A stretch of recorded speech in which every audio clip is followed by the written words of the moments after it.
Alrighty, Darklings, how are you today? I hope you're well.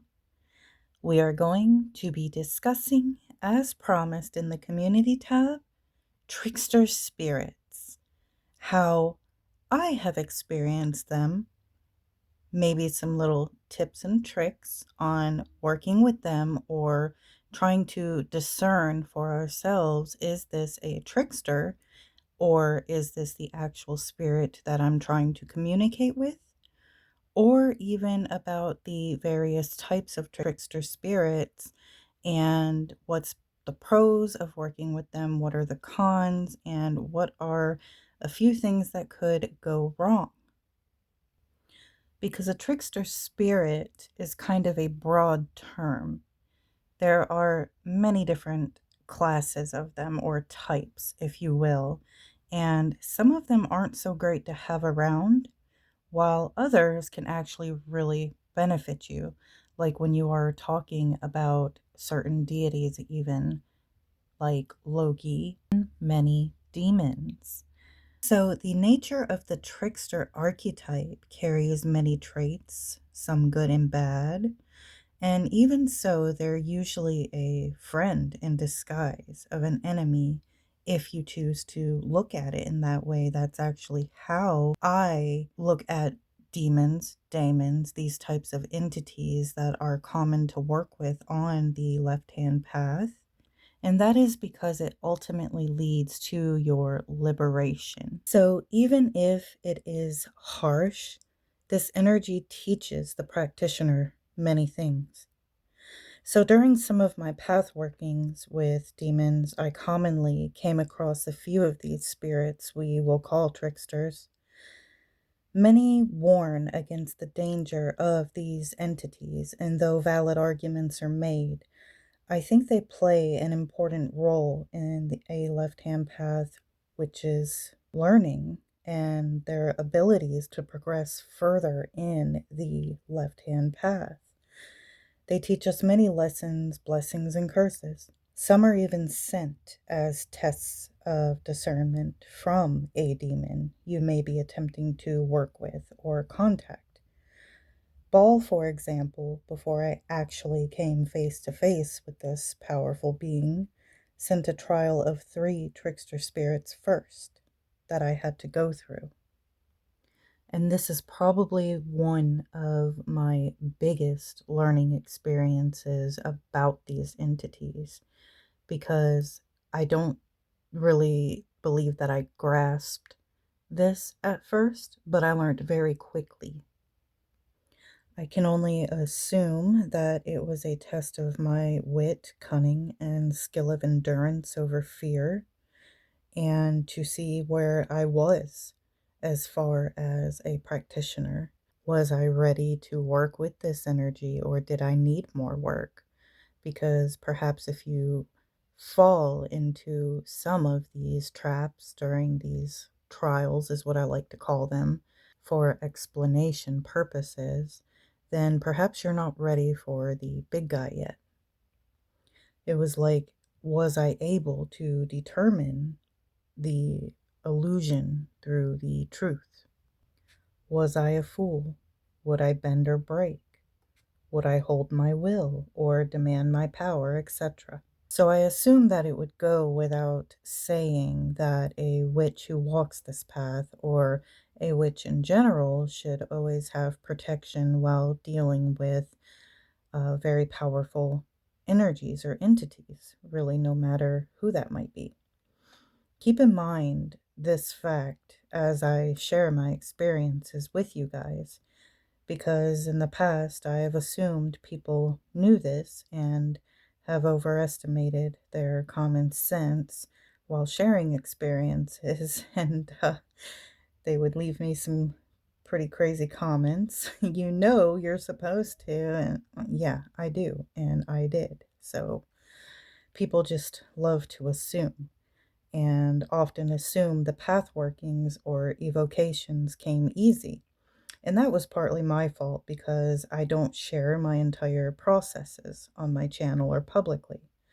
I usually share my results. But let it be known, nothing on the path of demon work is easy. But today we're focusing on spirits that may claim to be a demon, claim they are your family member, or claim they are something they are not. Demons, many fall into the trickster category. Many embody the energy of duality, creators or destroyers, breaking systems of social norms, shapeshifting, rule breaking, and can show hidden or blatant selfishness, deceit, or their own urges.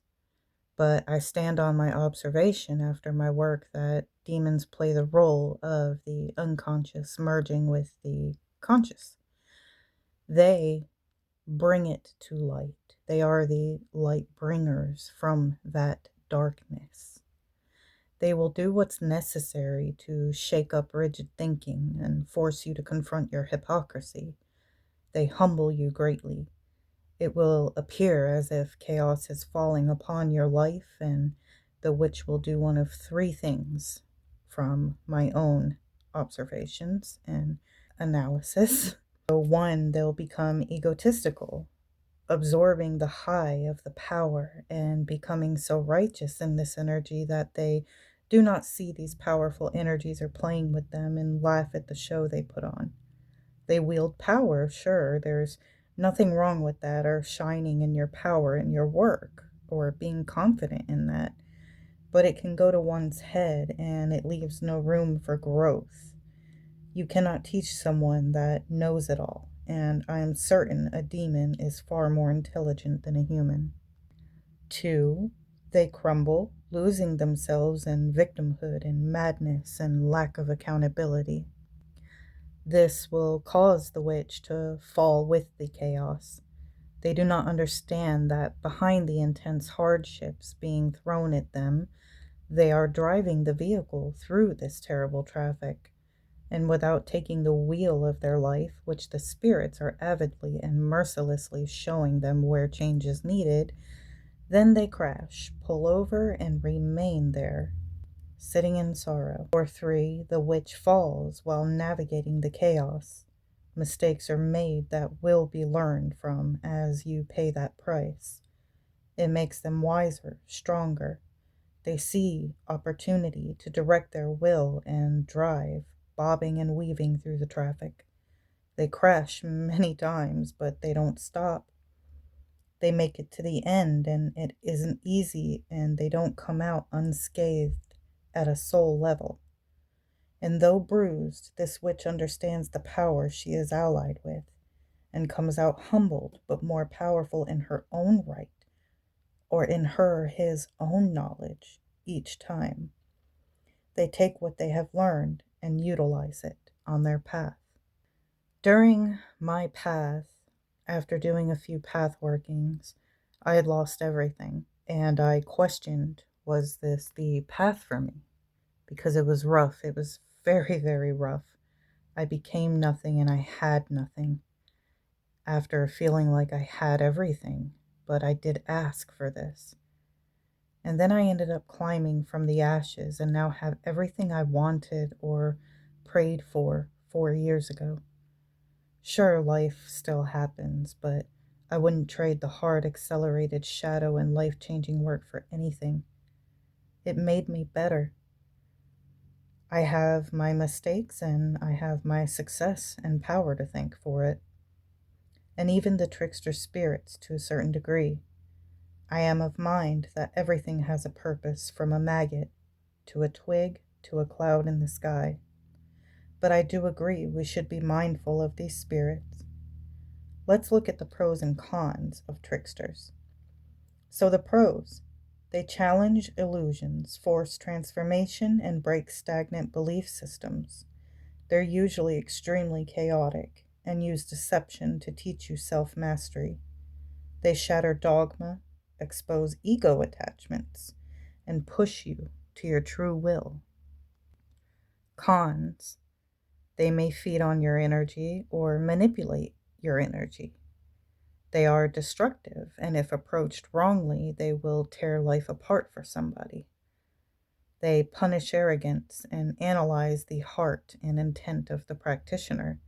And depending on what they see, depends on how well they will take to you or work with you. And who knows why or how they truly discern these things for themselves. But from my own work and observations and the way they work, they definitely seem to analyze everything about you, and how they act or react solely depends on their analysis. So the cons will also depend on what type of trickster spirit that they are. So there are many kinds, and probably one of the worst would be a parasitic entity that can act as the dead or even a demon and deceive you and feed off of your energy. Most, I find, are ironically created by humans, or you have actual dead people that will deceive to feed off energy so they can stay attached to places, people, or things longer. On the left hand path, you will most certainly work with or come across a trickster spirit, intentionally or unintentionally. How can we be cautious and do this right, or find out if they are who we are trying to connect with? Keep in mind, these are only ways I've adapted to and things I found that work for me. I do believe that every practitioner will have to find things that work for them as well, besides books, information, and other people's words that we try to take and absorb information from. We truly do not know unless we experience through trial and error to some degree. No matter how cautious you try to be, mistakes will be made and you will learn from them. So, like I said before, protection always. You can do this ritualistically and using sigils or truth binding ritual spaces. This forces spirits to speak the truth. And there are excellent ones out there. I can share some of mine if any of you would request it. And of course, cleansing regularly and properly. When dealing with these type of entities intentionally, we must always, as practitioners, try to separate our emotions from our logic. Emotions can get you attached or in trouble here, and do not allow yourself to be open to vulnerability, to be manipulated emotionally. And mastery of your own discernment and learning to command a certain amount of authority without being disrespectful. Boldness, firm, match energy. This comes with practice. Cross verifying while communicating with entities works for me as well. Asking the same questions but in different ways. Um, See what answers you get. Do they correlate? Do they align? Are you getting mixed information here? Um, Ask questions that only the spirit would know if it is a relative you're trying to talk to, or if it is a demon. I do always say, if it's truly a demon, you'll know when they show up. You will know. There is this huge energetic shift that is so powerful. You know. Now, when we say build relationships with entities, I do feel it's important for the simple fact of I am very big on energy, my energetic compass. I am very well adept in my energetic feel for energies. So when you are communicating with a spirit that you have built a relationship with, and say you evoke them, if that energy does not feel familiar or it feels off in any way, follow your intuition always. Trust it. Some practitioners evoke other deities or spirits to mediate communication during ritual. I have done this, as well as utilizing some rites and sigils with other deities. though I am careful what ones I use because I am not going to offend. They are your ally, so be cunning.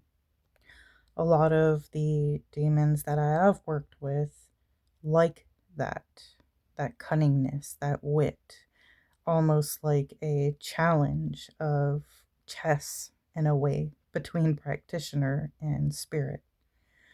So try to get the spirit's true name if the contact is unintentional, meaning you didn't seek them out.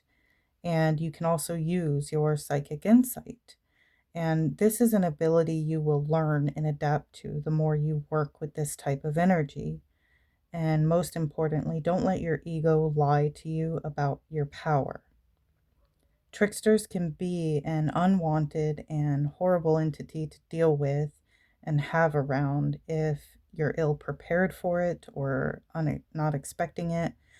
But if sought out, it can be very liberating and beneficial to the practitioner, like one working with Loki, for example. It comes down to the discernment of the witch. And always remember, guys, dogma says, accept this information with fact, don't question it. The left hand path provides, claims, and asks you to test it, break it, and expand your mind. Thank you all for listening and being here. I hope you enjoyed my thoughts and my insights on Trickster Spirits. I kind of wanted to give my 2 cents on this topic, and I will see you soon.